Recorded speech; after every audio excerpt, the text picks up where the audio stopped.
Hello everyone, welcome to IAS point. आज हम यहाँ पे बात करने वाले हैं सरकार को नियंत्रित करना, मार्गदर्शन देना और जानकारी देना। ठीक है, तो यहाँ पे हमारा जो चैप्टर चल रहा है वो थर्ड चल रहा है क्लास 8 का, और इसमें हम लोग पढ़ चुके हैं क्योंकि जो चैप्टर का टाइटल था वो क्या था कि हमें संसद क्यों चाहिए। तो इसके बारे में कुछ बातें हम लोग समझ चुके हैं। देन अभी उसके आगे की बात करते हैं। ठीक है, तो इसमें क्या बात की गई है कि जब संसद का सत्र चल रहा होता है तो उसमें सबसे पहले प्रश्नकाल होता है। ठीक है, यानी कि जब संसद का सत्र चलता है तो उसमें सबसे पहले क्या होता है, प्रश्नकाल आता है। दिन उसके बाद प्रश्नकाल होता है। दिन उसके बाद क्या होता है कि प्रश्नकाल की बात करें यदि, तो प्रश्नकाल क्या होता है। ठीक है, तो इसमें होता क्या है कि प्रश्नकाल एक महत्वपूर्ण अवस्था है। इसके माध्यम से सरकार मतलब सांसद सरकार के कामकाज के बारे में जानकारियां हासिल करते हैं। जैसे कि अभी हम लोग पढ़े थे कि जो संसद में मेंबर होते हैं तो वो कहाँ से, हर एक राज्य से विधानमंडल से चुन के जाते हैं। ठीक है, तो वहाँ पे जो जितने भी सांसद होते हैं संसद में, वो क्या करते हैं, जितनी भी सरकार की जो भी नीतियाँ होती हैं, जो भी योजनाएं चलाई जाती हैं, क्योंकि अलग अलग मंत्रालय सौंपा जाता है सबको। ठीक है, और वहाँ पे पूछा जाता है फिर जिसको भी आपत्ति रहती है कि आपने यदि जल शक्ति मंत्रालय में बात की जाए तो जल मंत्री से पूछा जाएगा, जल संसाधन मंत्री से, कि आपने कितना विकास किया, यानी जो बजट पेश किया, कितना बजट पेश हुआ, वहाँ पे कितना आपने इसका क्या किया, विकास किया है, कितना क्या किया, वो सारी बातें क्या होती हैं कि पूछी जाती हैं। ठीक है, उसके बाद आता है हमारा कि इसके पूरा हम अभी पढ़ते हैं, उसके बाद ही समझाते थे क्योंकि सब कुछ दिया हुआ है। तो इसमें क्या है कि कामकाज के बारे में जानकारियाँ हासिल करते हैं। इसके जरिए संसद कार्यपालिका को नियंत्रित करती है, यानी जो संसद हमारी होती है वो क्या करती है, कार्यपालिका को नियंत्रित करती है। सवालों के माध्यम से सरकार को उसकी खामियों के प्रति आगाह किया जाता है, यानी खामियों का मतलब उसकी गलतियों के प्रति आगाह किया जाता है। ठीक है, जो भी उसमें कमियां हों, जो भी उसकी गलतियां हो, उनमें थोड़ा सा ध्यान दिया जाता है कि आपके मंत्रालय का ये काम था, स्वास्थ्य मंत्रालय का यदि कोई काम था, ठीक है, कि गवर्नमेंट हॉस्पिटल में आपको व्यवस्थाएं जो है बेहतर करवानी है, सबको स्वास्थ्य सुविधाएं मिलनी चाहिए, लेकिन बजट भी पेश हुआ, लेकिन आपने क्या किया है, यदि ऐसा नहीं पहुंच पाया सबके पास तो क्यों नहीं पहुंच पाया। तो यही प्रश्नकाल में होता है कि उनकी खामियों को उभारा जाता है। ठीक है, कि आपने ऐसा क्यों नहीं किया, यदि ऐसा होना चाहिए था तो क्यों नहीं किया, और करने वाले हैं तो कब करने वाले हैं। ठीक है, उसके बाद आता है कि इस तरह सरकार को भी जनता के प्रतिनिधियों, यानी कि बात करें हम तो सांसदों के जरिए जनता की राय जानने का मौका मिलता है। सरकार से सवाल पूछना किसी भी संसद की बहस, ठीक है, सॉरी, बहुत महत्वपूर्ण जिम्मेदारी होती है। तो किसी भी, यानी कि सरकार से सवाल पूछना किसी भी सांसद की, संसद नहीं है यहाँ पे, सांसद है। ठीक है, तो जो संसद के मेंबर है उसे ही हम सांसद कहते हैं। तो सांसद की बहुत महत्वपूर्ण ये जिम्मेदारी होती है कि वो सवाल पूछे। यदि सपोज हम या आप कोई काम कर रहे हैं, ठीक है, मान लीजिए हमारा घर एक संसद है, जॉइंट फैमिली में हम लोग रह रहे हैं, लोकसभा राज्यसभा दोनों ही है। ठीक है, अब यहाँ पे क्या हो रहा है कि आपके घर में जितने भी मेंबर हैं वो सब क्या है कि किसी को कृषि मंत्रालय मिला हुआ है, किसी को शिक्षा मंत्रालय मिला हुआ, किसी को स्वास्थ्य मंत्रालय मिला हुआ, ऐसे ऐसे करके जितने भी मंत्रालय हैं उनको डिवाइड कर दिया गया। ठीक है, अब वहाँ पे क्या पूछा जाएगा, यदि आप शिक्षा मंत्री हो, ठीक है, तो आपको शिक्षा मंत्रालय मिला हुआ है, और जब संसद की बैठक होगी तो वहाँ पे फिर अदर जो सांसद होंगे, क्योंकि जो ये मंत्री बनते हैं सांसदों को ही मंत्री बनाया जाता है। जो भी आप लोगों में से जो भी क्लास 7th का जो हम पढ़े हैं अच्छे तरीके से, वहाँ पे हम समझाए भी थे कि जो ये सांसद विधायक होते हैं इनको ही क्या बनाया जाता है, वहाँ का मंत्रालय दे दिया जाता है, कोई अलग से नहीं आते। ठीक है, और उनका जो दोहरा कार्य होता है वो भी हम पढ़े थे कि सांसद के रूप में कैसे कार्य करते हैं, दिन एक मंत्री के रूप में वो कैसे कार्य करते हैं, वही सांसद एक मंत्री के रूप में भी कार्य करते हैं।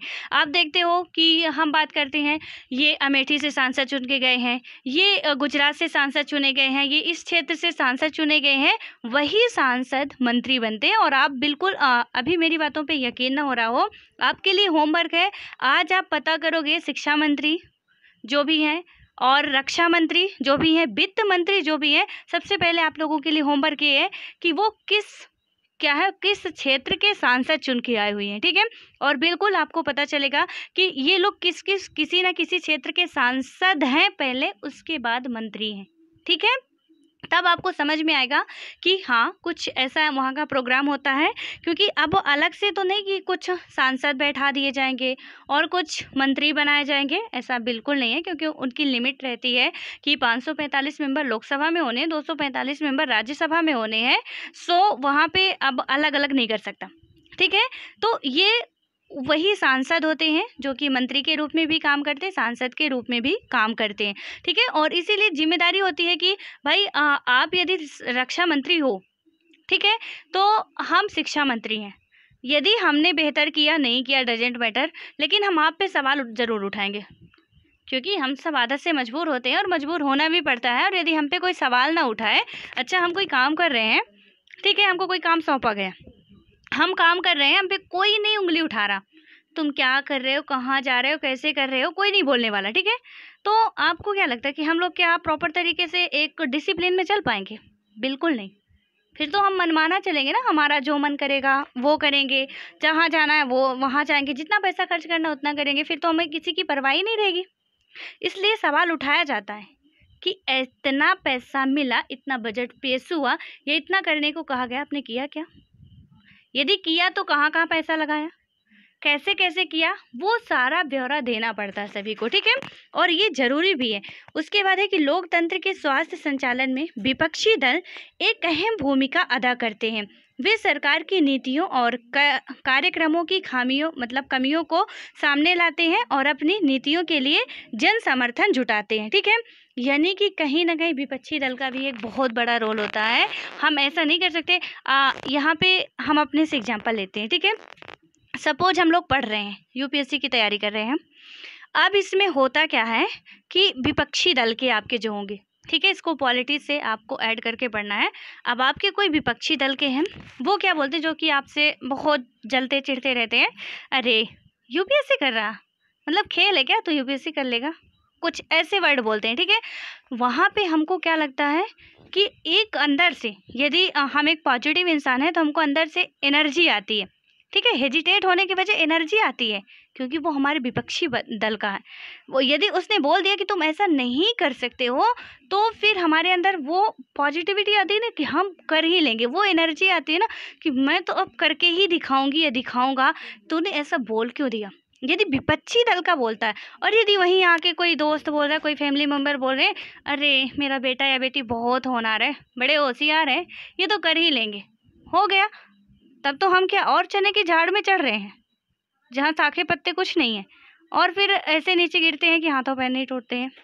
मतलब आपको समझ में यहाँ पे आ गया होगा कि विपक्षी दल ने हमको उकसाया, ठीक है। यानी उसकी बात हमको इतनी बुरी लगी कि हम यूपीएससी पास कर गए, लेकिन वहीं पे हमारे समर्थन वाले, अरे बड़ा अच्छा कर रहे हो भाई, जो कर रहे हो बहुत अच्छा कर रहे हो, तुम तो कर ही लोगे, अब ऐसे बोल रहे हैं, ठीक है। बिल्कुल बोलना चाहिए, पॉजिटिव होना चाहिए, लेकिन जो विपक्षी वाले होते हैं उनकी बात हमेशा आप निगेटिव ना लेके थोड़ा राइट सेंस में उसको सोचा करिए कि ये बोलने का मतलब क्या है और हमको कैसे साबित कर सकते हैं कि नहीं हम भी कर सकते हैं। तो वहाँ पे जब हमारे अंदर वो एनर्जी आएगी कि तुमने ऐसा बोला क्यों, वो तो अब मैं करके ही, हम विपक्षी को मौका ही नहीं देंगे कि बोले, ठीक है। तो मेरे हिसाब से अपनी रियल लाइफ में भी हर एक उसमें ये विपक्षी दल का होना या अपनी निंदा करने वाला होना बहुत ज़रूरी होता है। यदि हमारी कोई निंदा करने वाला नहीं हुआ, राम भगवान भी थे, उनकी भी निंदा की जाती थी, ठीक है। यदि हमारी निंदा करने वाला कोई नहीं होगा तो हम आगे नहीं बढ़ेंगे। ये बिल्कुल आप 110% लिख के ले लो कि यदि कोई हमको बस बोले जा रहा है, अरे बेटा आप बहुत अच्छे, अरे बेटा आप बहुत अच्छे, फिर बेटा इतने अच्छे हो जाते हैं कि कहीं के नहीं रह जाते हैं, ठीक है। तो हर एक बात को हम ऐसा नहीं कि वो हमको ऐसा कर रहा है तो उसका हम राइट सेंस लें। और यहाँ पे भी यही बताया जा रहा है कि सरकार के यदि सभी समर्थक ही समर्थक हो गए, तब तो समझ लो कि सरकार किसी के लिए कुछ भी नहीं करने वाली है। सरकार को डर रहता है, सबसे पहले एक लोकतांत्रिक देश की सरकार है, जनता के प्रति जवाबदेह होती है, ऊपर से विपक्षी दलों का प्रहार की, और विपक्ष बहुत मजबूत होना चाहिए, ठीक है, ताकि वो ऐसे ऐसे प्रहार करे कि जो बहुमत दल के नेता हैं वो सोचने पे मजबूर हो जाएं, उस काम को वो पहले ही पूरा करने की कोशिश करें, ठीक है। क्योंकि उनको पता होता है कि यदि हमारा काम थोड़ा सा भी गड़बड़ हुआ, थोड़ा सा भी, क्योंकि विपक्षी दल को क्या चाहिए, थोड़ा सा क्लू चाहिए कि मिल जाए हमें, बस उसके बाद तो हम हवा में उड़ा ही लेंगे। तो यदि उनको थोड़ा सा भी चाहिए ना, वो लोग फिर उसको तो ऐसे केरोसिन जैसे फैलाते हैं कि उसकी तो कोई लिमिट ही नहीं रहती। इसलिए जो सत्ता दल के नेता रहते हैं वो सोच समझ के काम करते हैं, ठीक है, कि यदि ये हम पॉलिसी ला रहे हैं, ये एक्ट पारित कर रहे हैं, इससे क्या प्रॉफिट होने वाला, क्या हानि होने वाली है, कैसे क्वेश्चन उठने वाले हैं, कैसे क्वेश्चन नहीं बनने वाले हैं, वो सारी बातें उनको पता रहती। फिर भी विपक्षी दल का तो भैया वो काम ही है कि वो क्या करे, उंगली करती रहे, ठीक है, और वो करती भी है और करनी भी चाहिए। ये बहुत अच्छी बात है। हम ऐसा नहीं कर सकते कि अब यहाँ पे एक अधिपत्य आ जाए कि बस बीजेपी की सरकार चले। विपक्ष में सरकार होनी चाहिए, ठीक है। उसके बाद हम बात करते हैं तो सांसदों के प्रश्नों से सरकार को भी महत्वपूर्ण फीडबैक मिलता है, यानी कि सांसदों के प्रश्नों से सरकार को भी क्या होता है, महत्वपूर्ण फीडबैक मिलता है। इसके चलते सरकार चुस्त रहती है। इसके अलावा वित्त से संबंधित सभी मामलों में संसद की मंजूरी सरकार के लिए बहुत महत्वपूर्ण होती है, ठीक है। अब ये चुस्त आया, जो मैंने अभी इतनी सारी आपको कहानी बताई आपके घर से ही, आपसे ही रिलेटेड, कि यदि हमारे साथ कोई ऐसा करता है, कोई हमारी वाहवाही ना करे, ठीक है, यदि आपको मैं पढ़ा रही हूँ, ठीक है, और आपने बोला कि मैडम तुमसे तो कुछ आता ही नहीं, यानी कि आपसे कुछ आ ही नहीं रहा, कैसे पढ़ा रही हो, तो यदि मेरे अंदर थोड़ी सी भी सेंस होगा तो मैं क्या करूँगी, इम्प्रूव करने की कोशिश करूँगी, ना कि उसको छोड़ने की, कि हो सकता है मेरे में कमियां हैं, अब मैं इनको और बेटर करके दिखाऊंगी। लेकिन यदि वहीं पे थोड़ा हम क्या हुए कि चलो इसने ऐसा बोल दिया, बस थक हार के बैठ जाते हैं, अब पढ़ाना ही नहीं बंद कर देते हैं, तो ऐसे में क्या हुआ, हमारा कुछ नहीं होने वाला। तो यदि हमको आगे बढ़ना है तो सबसे पहले तो अपनी बुराई सुनने की आदत डालनी पड़ेगी, और जो बुराई करे उसके पास दिन में एक बार ज़रूर जाओ। बहुत एनर्जी आती है, आप यकीन मानो, यदि आप एक पॉजिटिव इंसान हो, बहुत एनर्जी आती है। ऐसा नहीं कि 24 घंटे ही आप जाओ, लेकिन यदि वो मतलब सप्ताह में भी एक बार कोई ऐसा इंसान मिल जा रहा है ना, तुम कुछ नहीं कर पाओगे, यार क्या कर रहे हो, तब तुम जो सोते भी रहते हो ना, आप लोग सोते भी रहते हो कि चलो आज थोड़ा रेस्ट कर लेते हैं, तो फिर ऐसा नहीं सोचोगे, वहाँ से आने के बाद आप ये सोचोगे कि उसने ऐसा बोला कि तुम नहीं कर सकते हो, तो मैं ही अब करके दिखाऊंगा, ठीक है।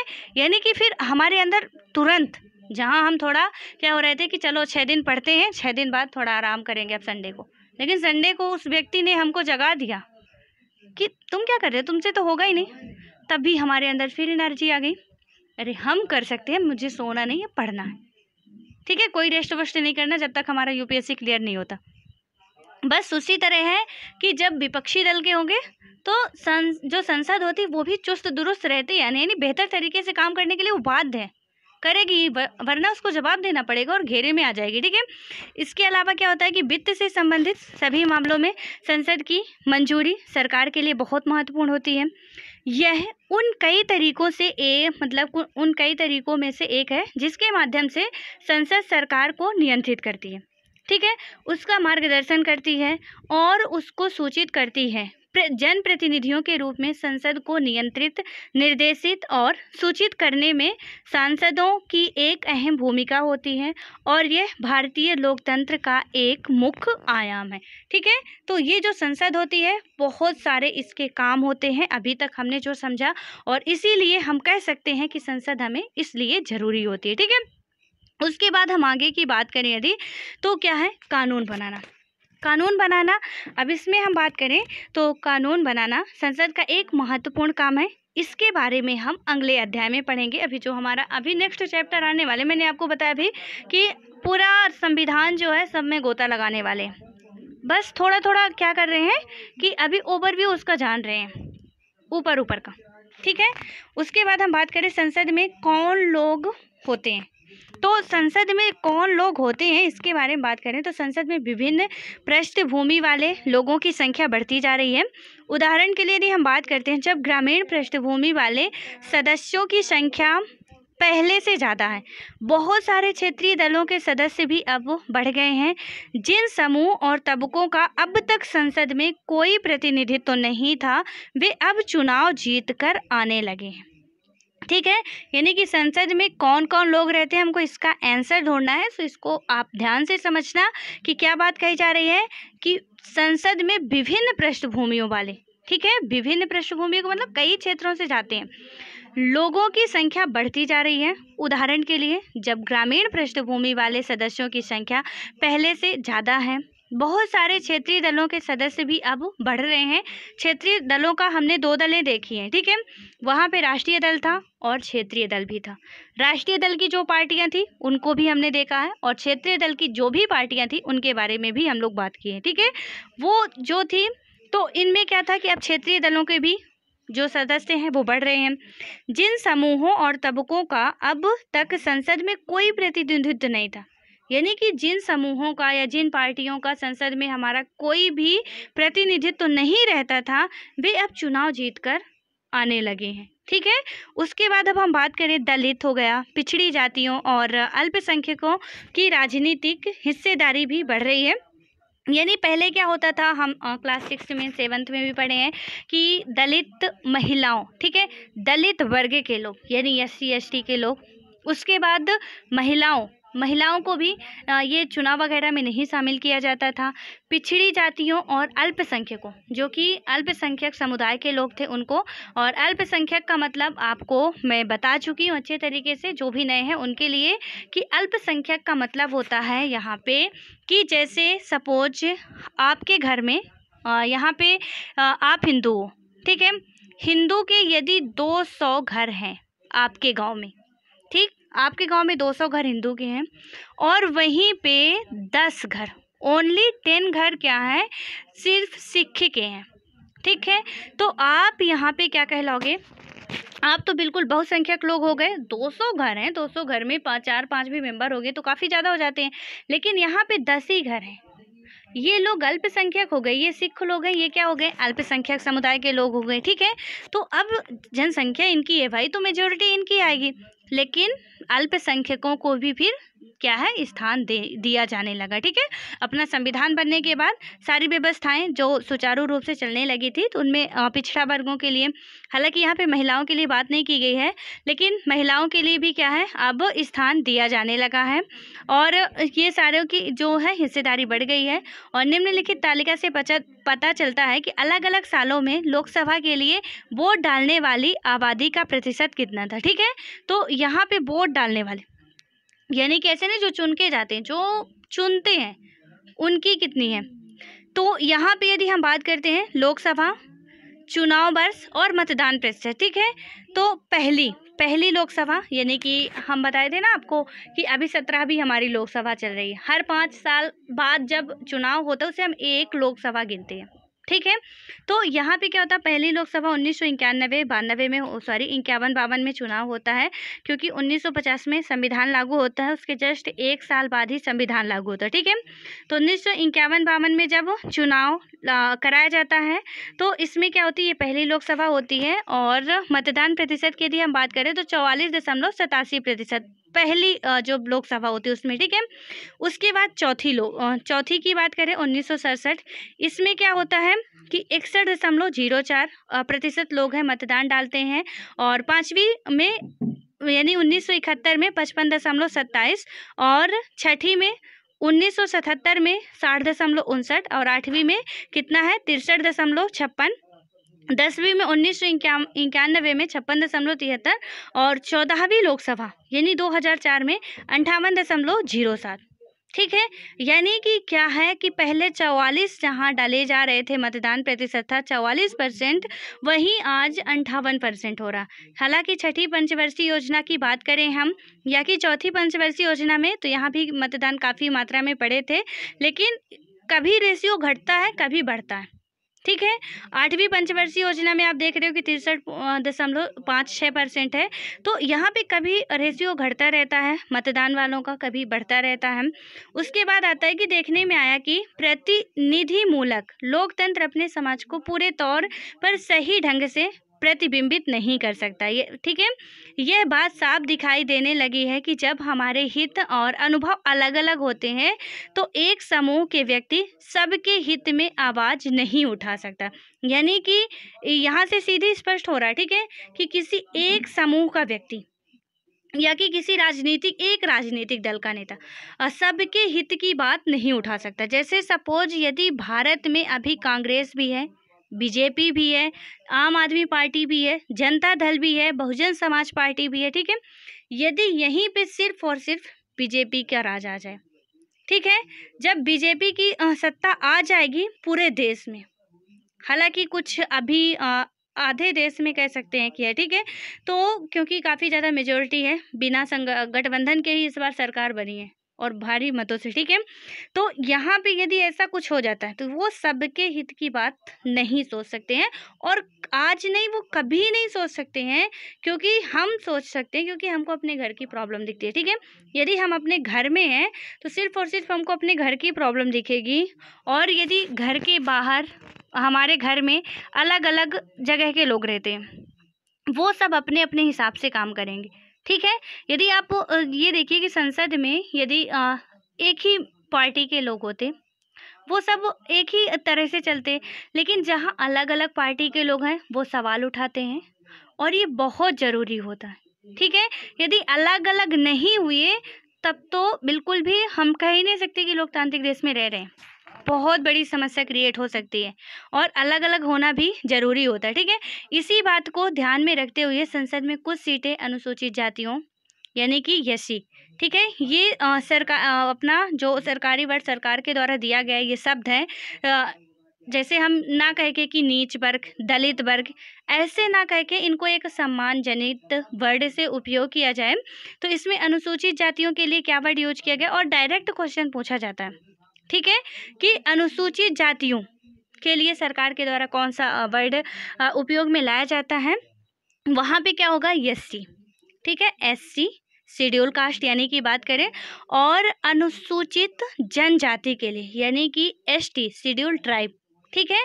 तो एससी और एसटी, आप कोई भी फॉर्म भरने जाते हो, फिल करने जाते हो, वहाँ पे रहता है ना कि एससी एसटी ओबीसी एससी वालों के लिए इतनी फीस, जनरल वालों के लिए इतनी फीस, तो ये कैटेगरी होती है, तो उनको ऐसे नहीं कि नीच वर्ग के लिए इतनी फीस, या कि कुम्हार के लिए इतनी फीस, या कि और भी डायरेक्ट हम ऐसे कहेंगे तो बुरा लगेगा ना। अब किसी लंगड़े को आप लंगड़ा कहो तो उसे कितना अच्छा लगेगा, तो उसे बुरा लगेगा ना, इसलिए गवर्नमेंट ने क्या किया। और यहाँ पे एक बात और है कि जैसे पहले विकलांग बोल देते थे, ठीक है, तो मोदी जी की सरकार में ये क्या किया गया था कि विकलांग को ही अब दिव्यांग जन बोला जाने लगा, यानी कि थोड़ा अच्छा वर्ड लगे सुनने में, विकलांग, उन्हें भी लगता है कि हम विकलांग हैं। जब हम बोलते हैं विकलांग व्यक्तियों को, तो कहीं ना कहीं उनके भी जहन में आता है कि हाँ मैं विकलांग हूँ, ठीक है, यानी मैं इन सब आम आदमियों से थोड़ा हटके हूँ। उसी तरह यदि हम बोलें कि कुम्हार के लिए इतना, और भी साकेत के लिए इतना, जो भी जाति, शुक्ला के लिए इतना, पांडे के लिए इतना, अलग अलग जाति का नाम ले तो बहुत गंदा लगेगा, ठीक है।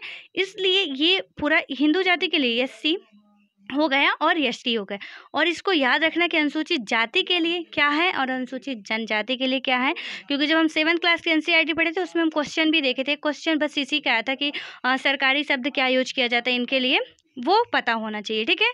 उसके बाद क्या होता है कि इनके आरक्षित की गई हैं, ऐसा इसलिए किया गया ताकि इन चुनाव क्षेत्रों में केवल दलित और आदिवासी उम्मीदवारी जीते और संसद में। और ये आरक्षित क्यों किए गए, क्योंकि यदि सपोज मतलब अभी जो मैंने एग्जांपल दिया कि क्या है, अल्पसंख्यक लोग हैं, दलित लोग हैं, एससी एसटी वाले लोग हैं, इनमें यदि हम आरक्षित नहीं करेंगे तो फिर तो कोई भी आके फिर से क्या कर ले जाएगा, यहाँ की सीट जीत ले जाएगा और फिर समस्या क्रिएट होगी। तो इसीलिए आरक्षित कर दिया गया है, और संसद में उसकी भी उचित हिस्सेदारी हो।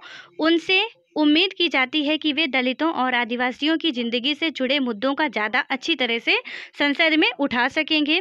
इसी प्रकार हाल ही में महिलाओं के लिए भी सीटों का आरक्षण का सुझाव पेश किया गया है। इस सवाल पर अभी भी बहस जारी है। 60 साल पहले संसद में केवल 4% महिलाएं थीं, ठीक है, यानी 60 ईयर पहले संसद में केवल 4% महिलाएं थी, 4% महिलाएं थी। आज भी उनकी संख्या 9% से जरा सा ऊपर पहुंच गई है। अब जब आप इस बात पर ध्यान देते हैं कि आधी आबादी औरतों की है, तो यह साफ हो जाता है कि संसद में उन्हें बहुत कम जगह मिल रही है। ठीक है, इसलिए महिलाओं के लिए भी आरक्षित किया गया। अभी देखिए 445 सीट, यानी कि संसद में हम बात करें 545 और 245 में से 78 महिलाएं हैं। ठीक है, संसद में 78 महिलाएं हैं टोटल। शायद एग्जैक्ट डाटा यही है, शायद आप लोग देख लीजिएगा, एक बार कंफर्म कर लीजिएगा। बट अभी 17वीं लोकसभा की मैं बात कर रही हूँ, 78 महिलाएं हैं संसद में, यानी कि कितना कम रेशियो है। जहाँ 500 400 पुरुष है, वहाँ ये महिलाएं 78, अभी भी कमी है उनके कंपेयर में। और ये मैं कई बार आपको बता चुकी हूँ कि महिलाओं के क्षेत्र में महिलाओं के लिए सुधार तो किए जा रहे हैं, बट पुरुषों के कंपेयर में अभी भी वो बहुत पीछे हैं, चाहे वो एजुकेशन लेवल में हो, चाहे स्वास्थ्य के लेवल में हो, चाहे किसी भी सेक्टर में हो। ठीक है, बिल्कुल उनके जो भी लेवल पहले बहुत नीचे था वो इंक्रीज हो रहा है, लेकिन कंपेयर करें पुरुषों की तुलना में तो अभी भी वो बहुत पीछे हैं। उसके बाद आता है किसी तरह के मुद्दों की वजह से आज हमारा देश ऐसे कुछ मुश्किल और अनसुलझे का जो मैंने एग्जाम्पल दिया था आपकी शादी को लेकर। ठीक है, तो वहाँ पे आई होप कि आपको समझ में आ गया रहा होगा, जो भी समस्या आसानी से न सुलझाई जा सके सीधे तौर पे। ठीक है, तो सवालों से जूझ रहा है कि क्या हमारी लोकतांत्रिक व्यवस्था वाकई प्रातिनिधिक है या नहीं है। हम ऐसे सवाल पूछ सकते हैं और उनके जवाब ढूंढने की कोशिश कर रहे हैं। यह बात लोकतांत्रिक शासन व्यवस्था की ताकत और उसमें भारत के लोगों की आस्था को झलकाती है। ठीक है, यानी कि ये सारी व्यवस्था, अभी तो हमने बस इसका थोड़ा सा देखा है, पूरा भी थोड़ा देखा कहाँ है। इतनी व्यवस्था है, तब जाके कहीं ना कहीं क्या होती है, अभी और आगे देखेंगे, वो सारी व्यवस्थाओं के बारे में समझेंगे, तब जाके कहीं ना कहीं क्या होता है, एक प्रॉपर हमारा देश सही ढंग से सुचारू रूप से चल पाता है। ठीक है, जनता की डिमांड को, जनता की इच्छाओं को ना तो आज तक कोई पूरा कर पाया है, ना करेगा। ठीक है, लेकिन पूरा करने की कोशिश ज़रूर की जाती है, और कोशिश करना उनकी मजबूरी भी है, क्योंकि यदि वो मजबूरी नहीं होती तो वो लोग नहीं करते। और मजबूरी क्या है वो आपको अच्छे तरीके से आई होप कि अब पता चल चुका होगा कि पूरी करने की इनकी मजबूरी क्या है, क्योंकि हम यहाँ से चुनते हैं और भेजते हैं वहाँ पे, तो ये उनकी रिस्पॉन्सिबिलिटी होती है कि वो हमारे लिए वर्क करें। ठीक है, अपना जेब ना भर के हमारा ध्यान दें वो लोग, इसीलिए वो जनता के प्रति जवाबदेह होते हैं। ठीक है, और जनता के प्रतिनिधि के रूप में वर्क करते हैं, और जनता का भरोसा होता है। अदरवाइज जनता तो कहती है, हम सब कहते ही हैं कि मौज कर लो 5 साल, उसके बाद तो हम बताते हैं, उसके बाद तो फिर हमारे हाथ में ही रहता है ना, हम किसको जिताएंगे। तो ये सारी बातें होती हैं, और आई होप कि आपको समझ में आ गया होगा। अब हम अपना नेक्स्ट चैप्टर अगले वीडियो में स्टार्ट करेंगे। सो मिलते हैं हम नेक्स्ट वीडियो में। यहाँ पे थोड़ा सा महिलाओं के बारे में कुछ दिया गया है, देखते हैं क्या है। ये जो महिला, ठीक है, उपरोक्त क्षेत्र में कुछ महिला सांसद दिखाई पड़ रही हैं, यानी कि जब वो महिलाओं के लिए आरक्षित किया गया सीटें, तो फिर क्या हुआ कि कुछ महिलाएं भी होती। लेकिन एक बात और है, यहाँ पे आप एक बात और समझिए कि क्या एक बात है, जैसे सपोज सरपंच के लिए आया, ठीक है, आप अपने छोटा सा एग्जांपल लीजिए, बहुत सांसद की नहीं जाते, गांव के सरपंच में महिलाओं के लिए सीट आती हैं। ठीक है, कि इस बार महिलाओं के लिए, क्योंकि अलग अलग रहता है कि महिलाओं के लिए, SC ST OB के लिए, हर के लिए अलग अलग साल में आता है। ठीक है, तो सपोज आ गया कि इस बार महिलाओं के लिए, तो महिलाओं के लिए जब आ गया तो क्या होता, महिलाएं सरपंच चुन ली गई, मतलब वो कि अब महिलाओं के लिए है तो कोई महिला ही चुनी जाएगी। लेकिन क्या महिला सच में पार्टिसिपेट कर पाती है सारे वर्गों पे? बिल्कुल भी नहीं। आप अपने गांव में देखोगे, हमारी वित्त मंत्री निर्मला सीतारमण जी जो हैं, वो वहाँ पे वर्क कर रही हैं। ठीक है, क्योंकि उनका काफ़ी बड़ा फील्ड है, उनको करना पड़ रहा है, काफ़ी टाइम से वो उसमें सांसद बनी वगैरह वगैरह जो भी बनी, तब जाके आज उनको मंत्रालय मिला हुआ है, वो वर्क कर रही हैं। लेकिन अभी भी ये सिचुएशन है कि महिलाओं के लिए सीटें आरक्षित तो हो रही हैं, महिलाएं चुनी भी जा रही हैं, क्या वो सच में पार्टिसिपेट कर पा रही हैं? यानी जो सरपंच का एक ओहदा है कि महिला जाए, ठीक है, आप में से जो भी गांव के होंगे बिल्कुल देखिएगा कि महिला आपकी गांव की सरपंच, बहुत ही रेयर कोई केस होंगे, मैं नहीं कहती कोई गांव बहुत सा जगह हो, उस गांव की महिलाएं की वर्क करती हूँ, महिला खुद जाके अदरवाइज किसी किसी गांव में तो ऐसा होता है कि वो तो चुन ली गई हैं और उनके नाम पर ही उनके बेटे या पति वर्क करते हैं, ठीक है। वो घर में बैठी रहती, बस उनका नाम बसा है कि वो सरपंच हैं, अदरवाइज वो कोई काम नहीं करती, वो खुद जानती नहीं है कि क्या करना है। सिग्नेचर उनके लगते हैं, कर दिए जाते हैं, बाकी सरपंच साहब तो बेटे पति जाने जाते हैं। और ये आप लोग मुझे ज़रूर बताइएगा कि आप में से जो भी गांव से होंगे प्लीज़ कमेंट ज़रूर करिएगा कि क्या किसी के गांव में ऐसा कुछ देखने को आया है, मतलब अच्छा आया हो कि महिलाएं वर्क कर रही हैं, बेहतर है, कर रही हैं, अच्छी बात है। ये भी बताइए कि हाँ मेरे गांव में महिला खुद वर्क करती है, या कि महिला के रूप में, यानी कि महिला तो चुन ली गई, महिला के नाम पर ही उसका फ़ायदा उठा के उसका हस्बैंड या उसका पति या उसका बच्चा वर्क कर रहा। बहुत से ऐसे क्षेत्र होते हैं जहाँ पे ऐसा करते हैं। मैं इसलिए बता रही हूँ, मैं देखा हुआ हाल बता रही हूँ, ठीक है। पूरा प्रैक्टिकली एग्जाम्पल है कि ऐसा भी होता है। सो अब आई होप कि आपको समझ में आ गया होगा। अब मिलते हैं नेक्स्ट वीडियो में, तब तक के लिए bye bye, all the best.